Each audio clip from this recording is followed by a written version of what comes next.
নমস্কার বন্ধুরা, food point of দীপিকায় আপনাদের সকলকে স্বাগত। আমার আজকের রেসিপি ব্রকোলি দো পেঁয়াজা। ভিডিওটা প্রথম থেকে শেষ পর্যন্ত দেখার অনুরোধ রইল। ভিডিওটা ভালো লাগলে একটা লাইক, শেয়ার ও কমেন্ট করতে ভুলবেন না। আর আমার চ্যানেলে নতুন বন্ধু হয়ে থাকলে চ্যানেলটা সাবস্ক্রাইব করার অনুরোধ রইল। তো চলুন রেসিপিটা শুরু করা যাক। ব্রকোলি দো পেঁয়াজা বানানোর জন্য এখানে আমি নিয়ে নিয়েছি একটা বড় সাইজের ব্রকোলি, আর সেটাকে এরকম বড় টুকরো করে কেটে নিয়েছি। আর নিয়ে নিয়েছি 3টে মিডিয়াম সাইজের আলু, সেটাকে এরকম ছোট টুকরো করে কেটে নিয়েছি। আর যেটা নিয়েছি 2 রকমের পেঁয়াজ। আমি এখানে 3টে মিডিয়াম সাইজের পেঁয়াজ নিয়ে বড়গুলো এরকম বড় পাপড়ি করে নিয়েছি, আর ছোটোগুলোকে কুচি করে নিয়েছি। আর নিয়ে নিয়েছি একটা টমেটো। এইবার রান্নাটা করে নেব। তার জন্য কড়াইয়ের মধ্যে দিয়ে দিলাম 30 ml পরিমাণ সর্ষের তেল। সর্ষের তেলেই আমি রান্নাটা করে নেব, আপনারা চাইলে সাদা তেলেও করে নিতে পারেন।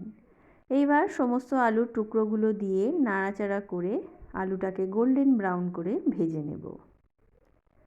আলুটা আমার ভাজা হয়ে গেছে। এইবার আলুটাকে কড়াই থেকে উঠিয়ে নিচ্ছি।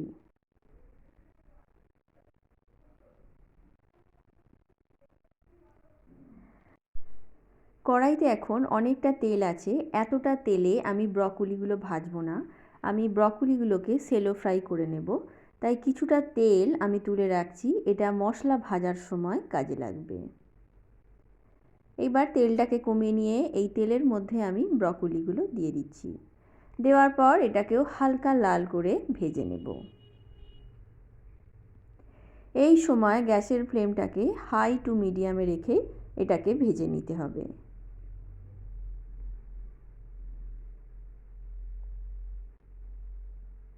ব্রকোলিগুলো আমার ভাজা হয়ে গেছে। এইবার এটাকেও আমি কড়াই থেকে উঠিয়ে নিচ্ছি।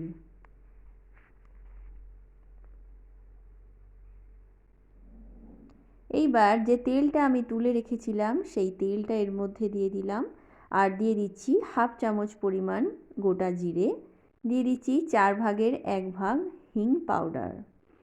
এরপর দিয়ে দিচ্ছি যে কুচি করে রাখা পেঁয়াজগুলো ছিল সেগুলো। সমস্ত পেঁয়াজগুলো দেওয়ার পর নাড়াচাড়া করে হালকা লাল করে ভেজে নেব। পেঁয়াজটা আমার অর্ধেক ভাজা হয়ে গেছে। এই অবস্থায় আমি অ্যাড করে দিচ্ছি 1.5 টেবিল চামচ আদা রসুনের পেস্ট।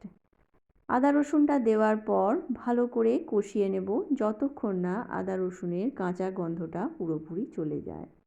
মশলাটা যাতে তলায় বসে না যায় তার জন্য অল্প একটু জল দিয়ে দিলাম, আর জলটা দেওয়ার পর ভালো করে মশলাটা কষিয়ে নেব। মশলাটা আমার ভাজা হয়ে গেছে। এইবার দিয়ে দিচ্ছি 2 টেবিল চামচ টমেটো সস, দিয়ে দিচ্ছি 4 ভাগের 1 ভাগ হলুদের গুঁড়ো, হাফ চামচ ঝাল লঙ্কার গুঁড়ো, আর দিয়ে দিচ্ছি 1 চামচ কাশ্মীরি রেড চিলি পাউডার, দিয়ে দিচ্ছি 1 চামচ ধনে গুঁড়ো আর স্বাদ অনুযায়ী লবণ। এইবার সমস্ত শুকনো মশলাগুলোকে ভালো করে নাড়াচাড়া করে কষিয়ে নেব। মশলাটা যাতে তলায় লেগে না যায় তার জন্য অল্প একটু জল দিয়ে দিলাম, আর জলটা দেওয়ার পর মশলাটাকে ভালো করে কষিয়ে নেব। এইভাবে একটু করে জল দিয়ে মশলাটা কষিয়ে নিলে মশলাটা যেমন পুড়ে যাওয়ার সম্ভাবনা থাকে না, তেমনি মশলাটা ভালো কষানো হলে খাবারের টেস্টটা কিন্তু অনেক ভালো আসে। মশলাটা থেকে আমার তেল ছেড়ে দিয়েছে। এই অবস্থায় দিয়ে দিচ্ছি ভেজিটেবলসগুলো। ভেজিটেবলসগুলো ভেজে রেখেছিলাম সেইগুলো এর মধ্যে দিয়ে কষিয়ে নেব।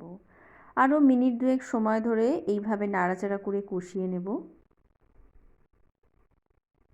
সামান্য জল দিয়ে দিচ্ছি যাতে তলায় লেগে না যায়। জলটা দেওয়ার পর আরও 2 মিনিট মতো কষিয়ে নেব।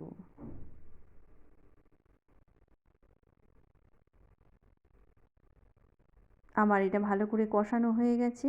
এইবার আমি অ্যাড করে দিচ্ছি পরিমাণ মতো জল। জলটা কিন্তু আপনারা একটু বুঝে দেবেন, না হলে কিন্তু বেশি হয়ে গেলে খাবারের টেস্টটা কিন্তু কমে যাবে। জলটা ভালো করে দেওয়ার পর এখানে যদি কোনো লবণ চিনি দেওয়ার থাকে এই অবস্থায় দিয়ে নিতে হবে। তারপর এটাকে ঢেকে আমি 15 মিনিট কুক করে নেব। ফিরে আসছি 15 মিনিট পর। 15 মিনিট পর একটু চেক করে নেব আমার সবজিটা ঠিকঠাক সিদ্ধ হয়েছে কিনা।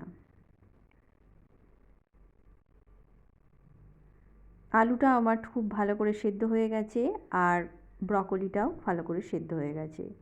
এই অবস্থায় আমি দিয়ে দেব যে ভেজিটেবলসগুলো আমি কেটে রেখেছিলাম, টমেটোর দানাটা ফেলে দিয়েছি সেই টমেটোটা দিয়ে দিলাম আর দিয়ে দিচ্ছি পেঁয়াজের পাপড়িগুলো। আর 2 মিনিট মতো আমি এটাকে রান্না করে নেব। 2 মিনিট আগেই এটা দিলে হবে, এর থেকে বেশি সেদ্ধ করার প্রয়োজন নেই। এইবার ভালো করে নাড়াচাড়া করে 1 থেকে 2 মিনিট একটু ফুটিয়ে নেব। এটা আমার হয়ে গেছে। এইবার সব শেষে দিয়ে দিচ্ছি হাফ চামচ গরম মশলা। গরম মশলাটা দেওয়ার পর গ্যাসের ফ্লেমটাকে বন্ধ করে ভালো করে নাড়াচাড়া করে এটাকে 10 মিনিট স্ট্যান্ডিং টাইমে রেখে দেব। 10 মিনিট পর আমি পরিবেশন করে দেখাচ্ছি।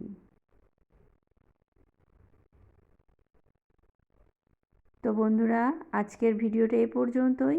আবার দেখা হবে অন্য কোনো রেসিপি নিয়ে। ততক্ষণের জন্য নমস্কার।